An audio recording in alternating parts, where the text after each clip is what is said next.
Não só que ele não está em dívida com Deus, mas Deus está em dívida com ele.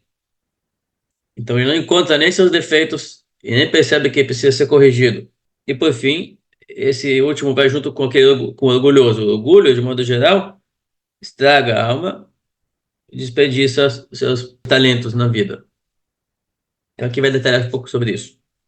Essa é a diferença entre a tolice do orgulho e a tolice de sentir-se provedor de Deus, que Deus te deve gratidão, a tolice de se justificar e a tolice daquele que errou de fato, apenas, mas depois ele se arrepende. E apesar que o erro do orgulho e o erro de cobrar Deus pelos nossos feitos e o erro de se justificar, às vezes não é nem sobre um pecado grave de fato, pode ser uma justificativa sobre um pecado pequeno, pode ser o cara nem pecou, mas ele fica cobrando de Deus, ou se orgulha pelas coisas boas que ele faz.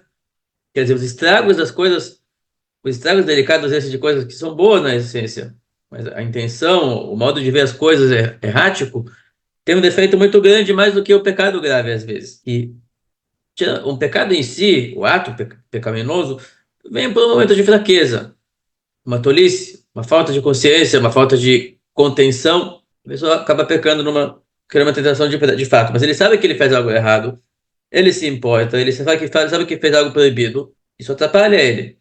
Ele sofre com isso. E esse aqui é um sofrimento de chuvar já. Apesar que ainda não se corrigiu totalmente, ainda não dá para garantir que sempre vai se conter, sempre vai se mudar, mas a inclinação, a direção é boa. Não na hora do pecado, depois, o resultado depois, não é somente o momento é um momento insensato, mas acarreta momentos sensatos depois com o arrependimento.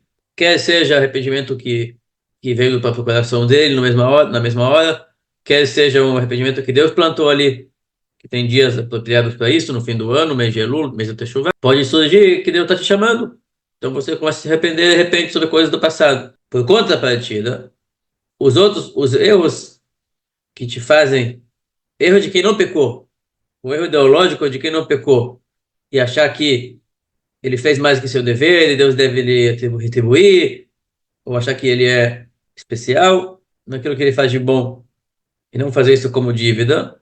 Então, quando tem algum erro, não só quem não confessa o erro, ou aquele que justifica os seus erros. Então, aquele que não confessa e não admite ter errado, além de culpar os outros, culpar a sociedade, a redondeza, outras pessoas.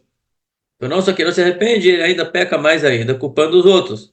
Porque, na verdade, ele escolheu estar perto ou no meio deles. Então, a culpa sim é dele, mas ele não aceita ser o culpado nunca. Ele se exime de qualquer culpa sempre.